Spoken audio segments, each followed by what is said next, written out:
우리나라가 북한의 형제국이라 불리는 쿠바와 전격적으로 외교 관계를 수립했습니다. 1959년 쿠바에서 사회주의 혁명이 이루어진 이후 우리나라와 맺은 첫 공식 수교로 북한과 쿠바는 올해 수교 64주년을 맞았는데요. 이번 수교가 향후 대북 압박과 남북 관계에 어떤 영향을 줄지 주목되고 있습니다. 관련 내용들 오늘 조한범 통일연구원 선임연구위원과 함께 얘기 나눠보겠습니다. 서시죠. 네, 안녕하십니까. 자, 현지 시간으로 14일 미국 뉴욕에서 이제 우리 시간으로는 어제 늦은 밤이었습니다. 전격적으로 한국과 쿠바가 공식 수교를 맺었는데 이 쿠바와의 수교가 어떤 의미가 있다고 볼 수 있을까요?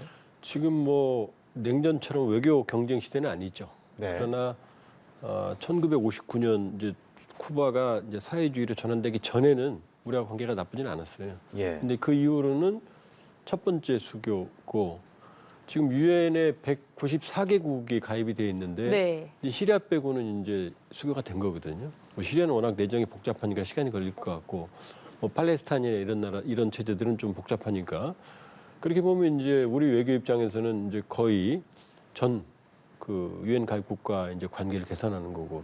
이제 더 우리가 여기 주목할 건 쿠바는 이제 중국, 북한이 의미하는 형제국은 중국 정도, 러시아 정도거든요. 근데 세 번째가 쿠바예요. 그러니까 여기까지는 형제국이라고 북한이 얘기를 하거든요. 네. 예. 그런데 이제 최근에 북한이 그렇게 공을 많이 들여왔거든요. 지금 대통령을 쿠바 수반인 사람도 국가평화회장 일때 2019년경에 그 북한을 방문한 적이 있고 그 정도거든요. 그다음에 쿠바 이제 카스트로 전 수반하고 김일성 주석과의 관계도 아주 돈독했거든요. 네. 그렇기 때문에 이런 흐름 속에서 특히 이제 최근에 큰 흐름 속에서 북한은 외교 공간이 줄고 있거든요. 줄어들고 있거든요. 아주 급속하게. 예. 그러면 우리가 외교관 그 관계 수를 보면 한 4배 정도 크고 북한보다 그런 상황에서 결정적인 그 북한의 그 형제국이라고 판단되는 쿠바하고 수교를 했기 때문에 북한의 사실은 아킬레스건을 건드린 거죠. 네. 근데 중국과 러시아에 이어서 세 번째 형제국이라고 할 정도로 어찌 보면 가까운 쿠바가 우리나라와 수교를 맺기로 결정한 배경은 뭐라고 보세요? 결국 이제 북한은 지금 신냉전 외교를 하고 있거든요. 네. 북한판. 그러니까 김정은 위원장이 2020년 연말 전원회의에서 현 국면을 신냉전이라고 얘기했고, 그 다음에 이제 사회주의국과 형제국과의 관계를 강화하겠다 그랬거든요. 네. 근데 이제 쿠바도 사실은 경제가 안 좋아요. 안 좋아서 오바마 정부 때 네. 이제 관계 개선을 시도했고, 근데 요거를 이제 트럼프 정권 때 뒤집어서 지금 그 미국으로부터 제재를 계속 받고 있거든요. 그러니까 쿠바도 북한하고 다를 바 없는 만성적인 경제난이거든요. 이걸 탈피하기 위해서는 이제 미국과의 관계도 개선해야 되고 국제적인 관계를 이제 그 개선을 해야 되는데 북한만 바라보고 있을 수는 없죠. 예. 우리하고의 관계가 훨씬 더 중요하거든요. 그러니까 쿠바 큰 흐름으로 보면 쿠바가 정상적인 이제 보통 그 경제 발전을 위한 노선을 선택을 한 거고 그렇게 보면 북한은 사실은 별 볼 일 없는 거죠. 그렇게 보면 실용주의, 쿠바의 어떤 실용주의적 선택이 이 한 쿠바 수교의 배경이다 이렇게 볼 수 있어요. 그러면 우리 넘어 미국까지도 좀 고려한 결과라고 사실은 미국이죠. 미국과 직접 이제 관계를 개선하고 싶은데 네. 미국도 그런 생각이 있어요. 그런 이제 복잡한 문제가 얽혀 있고 그러니까 아직은 이제 미국과는 이제 관계가 아직은 막혀 있는 상태에서 우리하고 수교를 한 거고 미국도 충분히 양해한다는 입장을 보였거든요. 그러니까 차기 미국 대선에서 트럼프 정권이 들어서면 뭐 상황이 쉽지 않겠지만 네. 만일에 민주당이 재집권한다 그러면 쿠바와의 관계도 미국도 정상화될 필요성이 많이 있어요. 예. 자, 우리나라가 이게 쿠바와 전격적으로 극비리에 진행을 했단 말이죠. 이게 북한을 의식한 행보라고 좀 볼 수 있을까요? 당연하죠. 네. 왜냐하면 북한의 형제국인데 그러니까 중국, 러시아 세 번째로 중요한 국가가 쿠바인데 공개리에 만일에 이 외교 관계를 수립을 하면 대사급을 서로 주고받은 나라가 북한이 6개밖에 안 되는데 네. 그 중에 하나가 쿠바거든요. 근데 공개적으로 만일에 진행을 한다 그러면 북한이 그걸 묵과할 수가 없죠. 그러니까 상당히 물론 오래됐어요. 박근혜 정부 때부터도 계속 쿠바 수교를 시도했는데 이번에 결실을 맺은 거고 그러기 위해서는 이제 보안은 상당히 중요했다고 봐야죠. 우리가 눈치를 봤다라는 것은 북한이 이전부터 좀 방해를 한다거나 눈치를 줬던 게 있었던 거기 때문에 그럴까요? 그렇죠. 예. 이제 과거에 우리 냉전기에 이제 외교 관계 때는 아주 치열한 외교 전쟁을 했던 거고요. 지금 북한이 한 53개 정도 지난해 상반기 기준으로 네. 그 외교관 내 공간을 유지하고 있었거든요. 근데 지금 현재 44개예요. 9개가 줄었어요. 1년 사이에. 네. 근데 급속하게 물론 이제 니카라과하고는 다시 뭐 하기도 했지만 북한의 외교 공간이 급속하게 줄어들고 있거든요. 그러니까 사실은 본인들은 뭐 재배치라고 그랬지만 그 체제가 정상적이면 외교 공간을 그렇게 한 20%를 갑자기 줄일 수가 없거든요. 네. 그런 상황에서 만일에 이 쿠바와의 관계, 이 북한은 일단 충격이 클 거고요. 그걸 알았다 그러면 뭐 북한은 전방위적으로 이걸 막으려고 했겠죠. 그럼 어찌 됐든 북한이 모른 채 우리가 공을 들여서 쿠바와 수교를 맺게 된 상황에서 이제는 북한이 알게 되지 않았습니까? 그러면 관계가 확 멀어지게 되는 걸까요? 어떻게 대응을 할까요? 그건 좀 두고 봐야죠. 근데 북한 입장에서는 그렇다고 해서 뭐 쿠바하고 단교를 한다든지 그럴 경우는 데미지가 너무 크거든요. 네. 그리고 그 한 쿠바 수교는 쿠바의 주권이거든요. 기분은 나쁘고 상처는 크겠지만 그렇다고 해서 뭐 쿠바하고 단교를 하거나 관계를 절연하거나 어제까지 형제국이라고 그랬다가 지금 아니다거나 이렇게 얘기하기는 어렵죠. 그러니까 평양에서도 주요 그 외교 행사가 있을 때 중국, 러시아, 그다음에 쿠바예요. 네. 그렇게 밀접한 관계라는데 갑자기 이건 어렵겠죠. 물론 기분 나쁜 표시나 여러 가지 향후 관계 발전에 이제 그거를 방해하거나 거기에 영향을 미치는 노력은 하겠지만 그러나 북한, 쿠바의 외교 관계가 갑자기 변화하거나 그러긴 쉽지는 않을 거예요. 그렇다면 이제 북한 입장에서 쿠바 두 국가가 경제적으로 어렵다고 하셨잖아요. 그러니까 두 국가가 수교를 하고 형제국으로 오랜 기간 하고 있는데 역사적으로 어쩔 수 없는 관계이기 때문에 그런 건가요? 아니면 지금 현실적으로 어떤 협력을 좀 하고 있다고 볼 수 있을까요? 그러니까 이제 북한이 예를 들면 유럽에서는 루마니아, 네. 차우세스크 체제, 루마니아 차우세스크 대통령도 평양에 간 적이 있어요. 김일성 주석도 그 부카레스트 간 적이 있고, 그다음 유럽에서는 루마니아가 북한하고 상당히 유사합니다. 네. 체제나 산업화 전략이 차이주 체제가. 그다음에 중남미에서는 쿠바가 유사해요. 일단 미국하고 척졌죠. 반미제, 철저한 반미 네. 자주고 북한도 반미 자주잖아요. 그다음에 자력갱생이라고 하는 공업화 전략 이런 것들이 유사하거든요. 그러니까 김일성 체제에서 몇 가지 중국, 러시아라는 축을 빼고 이제 유럽은 루마니아, 그다음에 중남미는 쿠바 이런 정도가 북한하고 여러 가지 노선이나 이런 게 유사했기 때문에 상당히 긴밀한 관계를 가져왔던 거죠. 네. 그런데 결과적으로 일단 지금은 한국과 수교를 발표한 상황에서 아직까지 북한이 공식 입장을 내놓지는 않은 상황이지만 예상을 좀 해본다면 어떤 방식으로 어느 정도의 발언을 내놓을 거라고 보세요? 일단은 무시할 가능성이 높아요. 무시할 가능성이 높다고 왜냐하면 보세요? 이걸 문제를 만들면 만들수록 네. 네. 자기들에게 상처가 크거든요. 그러니까 지금 쿠바 수반이 평양에 온 적도 있고 그때 김정은 리설주 부부가 순환공항에 직접 영접을 했어요. 네. 아주 융숭한 대접을 했거든요. 그리고 그 이후에도 노동신문을 보면은 외교 관계에 있어서 평양이라든지 중국, 러시아 그다음에 쿠바 순이거든요. 여러 가지 뭐 신년 연례나. 그런데 갑자기 그 우리하고 수교했다는 얘기를 일단 일반 주민들한테 알리기도 쉽지가 않을 거고 네. 이걸 문제 삼아서 지금 갑자기 쿠바와의 관계 몇 개 되지도 않는데 지금 더 줄고 있는 거점 중에 하나를 그걸 또 관계를 갑자기 변경시 그렇게 쉽지 않을 거거든요. 네. 그러니까 일종의 상당 기간 침묵을 할 가능성도 있어 보여요. 그럼 이제 오늘 발표가 됐습니다만 어제 그 신형 미사일 바다수리 6척을 시험 참관했다고 했는데 시점상은 그게 맞지는 않는 거죠. 관계 없습니다. 예. 왜냐하면 지금 북한의 금년의 도발 행태를 보면 순항 미사일은 다섯 번째거든요.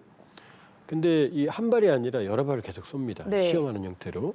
그리고 순항 미사일은 우리론 도발이죠. 왜냐하면 순항 미사일에 핵탄두를 탑재할 수 있기 때문에 기본적으로 우리는 도발로 간주하는데 유엔의 그 결의에는 위반이 아니에요. 탄도미사일 기술은 뭐 1m만 날아가도 결의 위반인데 네. 순항 미사일은 순항 만 킬로를 가도 우주로 날아가도 위반은 아닙니다. 네. 그러니까 도발을 할 때 지금 자기들 기술 개발, 국방력 강화, 핵탄두 능력 강화 이런 것 차원으로 지속을 하는 거면서 일종의 회색지대 도발이에요. 선은 안 넘어요. 그러니까 지금 군사적 피로감을 극대화시키면서도 선은 아직은 안 넘는 도발의 일환이고 그 과정 중이지 이 뭐 쿠바와의 그 관계에 대해서 영향을 미치겠다. 제가 보기엔 전혀 관계 없습니다. 그럼 이제 우리나라가 궁금한 것은 쿠바는 우리나라와 그동안 경제 협력과 또 문화 교류를 하고 싶었다라는 의사를 내비쳤다고는 했는데 우리 입장에서는 어떤 상징적인 의미 그 이상의 또 어떤 협력의 성과가 좀 있을까요? 일단은 아직 교역 규모도 크지 않고요. 예. 인적 교류도 쉽지가 않습니다. 우리가 쿠바 가려고 그러면 거의 한 이틀 걸립니다. 비행기 갈아타고 경유해서요. 타고. 예. 그렇게 보면은 현재 즉각적인 어떤 정치, 경제, 외교 그런 어떤 그 효과는 갑자기 나타나진 않아요. 그러나 결국 중남미의 쿠바라고 하는 그 거점이 이제 확보가 된 거고, 그리고 이제 양측 다 서로 윈윈할 수 있는 경제 구조를 가지고 있거든요. 네. 쿠바는 이제 농업이라든지 여러 가지 생산물들, 또 우리는 이제 공업 제조품들, 향후 발전의 여지는 상당히 크다.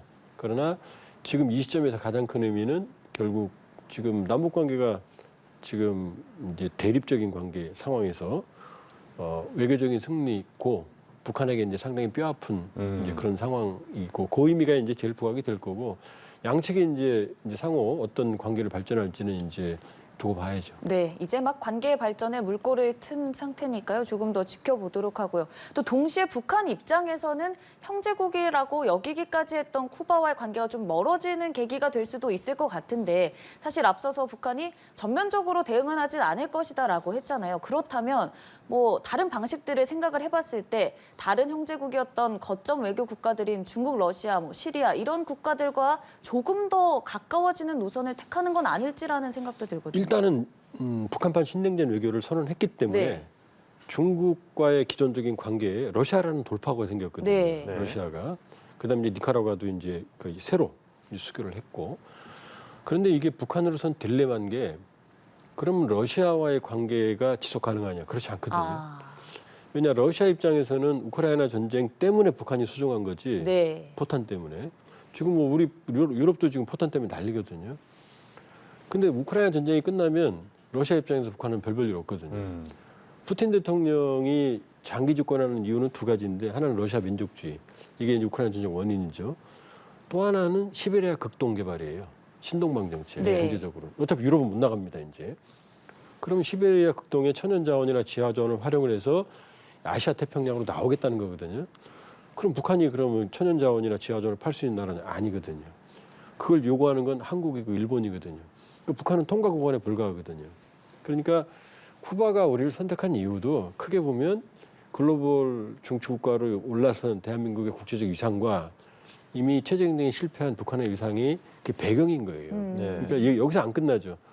그러니까 우크라이나 전쟁이 끝나면 지금 뭐 서로 짝짝꿍이 잘 맞지만 러시아도 한국을 선택할 거예요. 그러니까 지금 손을 안 넘거든요. 서로. 네. 그러니까 북한으로서는 이 쿠바로 안 끝나죠. 그러니까 북한의 신냉전 외교는 사실은 성공하기 어렵죠. 그럼 중국과는 또 역시나 마찬가지라고 중국도 지금 북한을 혈맹이고 유일한 동맹이니까 네. 지금 중국 동맹이 하나거든요. 북한입니다. 그런데 중국 입장에서는 북한은 이게 국제적으로 범법자거든요. 대북제재 위반, 그다음 대북제재 유엔결의 위반 국가거든요. 그러니까 아주 말 안 듣는 동생인 거지 착한 동생은 아니거든요. 네. 그러니까 버릴 수는 없지만 그렇다고 북한에게 전격적으로 협의하고 북한을 아주 전폭적으로 지지하면 중국은 국제 공급망의 중심인데 이 데미지가 또 있거든요. 그러니까 중국과 북한의 관계는 혈맹인 것처럼 보이지만 항상 긴장 관계고 네. 러시아의 관계는 지속 가능성이 없고 쿠바가 우리를 선택을 했고 지금 냉전 시대가 아니거든요. 그렇게 보면 김정은 체제의 신냉전 외교는 이미 방향이 잘못된 거고 그게 이제 첫 단추가 잘못 끼워진 거고 이번에 그 모습이 나타난 거다 이렇게 볼 수 있어요. 일단 뭐 북한이 기분이 굉장히 나쁠 것 같아요. 그러니까 많이 나쁘죠. 네, 형제국이라고 알려졌던 쿠바인데 긴밀하게 협력을 했다면 그래도 흘릴 수는 있었을 것 같은데 전혀 그런 것이 없이 소통 보안이 지켜졌다는 거잖아요. 이제 사실은 신냉전 외교나 그 러시아에 대한 북한의 관계는 짝사랑이죠. 뭐 푸틴 대통령이 네. 뭐 블라디보스톡에서 영접을 하고 그러지만 사실은 시한부입니다. 그러니까 쿠바도 사실은 큰 흐름에서 보면 과거의 관성으로 북한과의 관계를 유지해왔던 거지 쿠바도 미래가 필요하거든요. 쿠바가 고립된 상태에서 북한과의 관계 개선을 통해서 얻을 게 사실 아무것도 없거든요. 근데 우리하고 관계는 미래가 있거든요. 그렇게 보면 이걸 그렇다고 해서 북한에게 사전에 알리거나 그래야 될 이유는 없죠. 그럼 방해했을 거니까요. 절대적으로 막았을 거니까. 그런 반대를 무릅쓰고 쿠바가 한 쿠바 수교를 하기 쉽지가 않죠. 그러니까 예. 뭐 내막은 뭐 한참 뒤에 알려지겠지만 쿠바도 극비리에 북한에게 알리지 않고 우리가 수교를 했을 가능성이 있고 북한의 반발이나 북한과의 관계 악화를 감수한 선택이라고 볼 수 있어요. 그러니까 쿠바식 실용주의적 선택이다 이렇게 볼 수 있죠. 예. 네. 그럼 이제 마지막으로 좀 질문을 드려보자면 북한이 그럼 앞으로 계속 고립될 수밖에 없을 것 같은데 이번에 계속 순항 미사일 시험 발사를 하고 있고 뭐 대륙간 탄도미사일 계속 진행하고 있잖아요. 이런 계속적인 무력 도발 양상으로 좀 갈 수 있지 않을까라는 우려가 좀 생기는데 앞으로 북한은 어떻게 좀 다가올까요? 지금 북한 내부가 굉장히 어렵거든요. 네. 그러니까 뭐 두 국가 선언하고 전면전 관계, 뭐 교정국가 그러지만 그건 사실은 공세보다는 수세예요. 그러니까 우리하고 떨어져서 자기들 체제만 유지하겠다는 거거든요. 근데 교정국가 그리고 전환했으니까 군사적 긴장 상태는 유지해야죠. 예. 그다음에 유일하게 앞서는 핵무기의 능력은 유지해야죠. 아마 그런 차원의 군사적 긴장 도발 고조나 아니면 국방력 강화는 하겠지만 그러나 아주 공세적인 도발을 하기는 쉽지 않다. 우리가 대응을 해야 되지만 따라서 군사적 긴장의 감염의 피로감이나 누적은 불가피하지만 예. 그러나 갑자기 무슨 뭐 해외에서 보는 것처럼 무슨 급격한 물리적 충돌이나 북한이 대규모 공세적인 도발을 하거나 그러긴 쉽지는 어려울 않다. 것이다. 예, 그렇게 봅니다. 네, 북한이 어떤 대응을 내놓을지 지켜보도록 하고요. 그래도 이 쿠바와의 공식 외교 수교를 맺었습니다. 기분 좋은 소식 전하면서 오늘 조한범 통일연구원 선임연구위원과 함께 얘기 나눠봤습니다. 고맙습니다. 예, 고맙습니다.